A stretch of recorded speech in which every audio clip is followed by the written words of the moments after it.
Explained why RBI has kept entry of big businesses in banking on hold for now.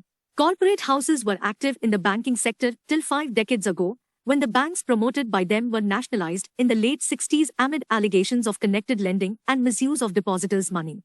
The Reserve Bank of India, RBI, has kept in limbo the proposal of its Internal Working Group, IWG, for granting banking license to big corporate houses amid fears over connected lending and self-dealing if they are allowed in the banking space. What's the big worry?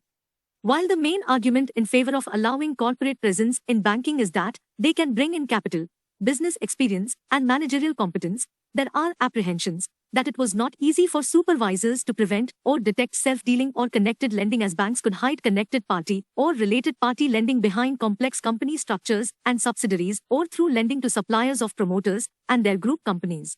These loans can subsequently become bad assets of the bank. Moreover, highly indebted and politically connected business houses will have the greatest incentive and ability to push for licenses. On 26 November, the RBI said it has accepted 21 out of 33 recommendations of the IWG on ownership of private banks, but kept silent on giving banking license to big business groups. What's connected lending? It involves the controlling owner of a bank giving loans to himself or his related parties and group companies at favorable terms and conditions. Business groups need financing, and they can get it easily with no questions asked if they have an in-house bank. In short, companies can use the bank as a private pool of readily available funds. Big business groups already account for a major chunk of non-performing assets, NPAs, in the banking system even without becoming promoters of a bank. Former governor's opposition to the move. When the IWG released its report in November 2020, former RBI Governor Raghuram Rajan and Deputy Governor Viral Acharya opposed the entry of business houses in banking, saying if industrial houses need financing, they can get it easily if they have an in-house bank.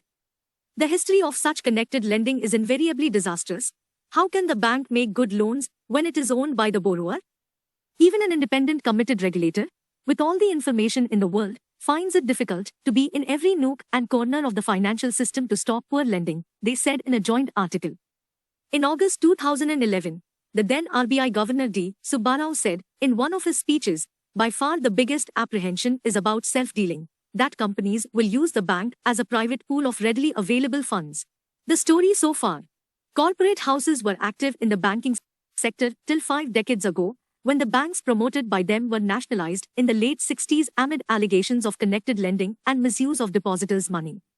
The sector was opened up again post-liberalization, with the first round of licensing of private banks that was done in 1993.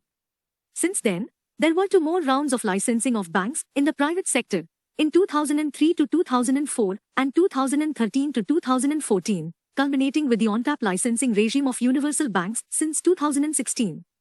However, business houses were not considered, though prominent corporates houses including Aditya Birla Group, Anil Ambani's Reliance Capital, and Bajaj Group showed interest in 2013 to 2014. Can industrial groups hold bank stake? The central bank says individuals and companies, directly or indirectly connected with large industrial houses, are permitted to participate in the equity of a new private sector bank up to 10% and should not have controlling interest in the bank. Such shareholders should not have any director on the board of the bank on account of shareholder agreements or otherwise, the RBI said in its guidelines for on-tap licensing of universal banks in the private sector issued in August 2016. A group with assets of 5,000 crore rupees or more, with the non-financial business of the group accounting for 40% or more in terms of total assets or in terms of gross income, will be treated as a large industrial house, the RBI said.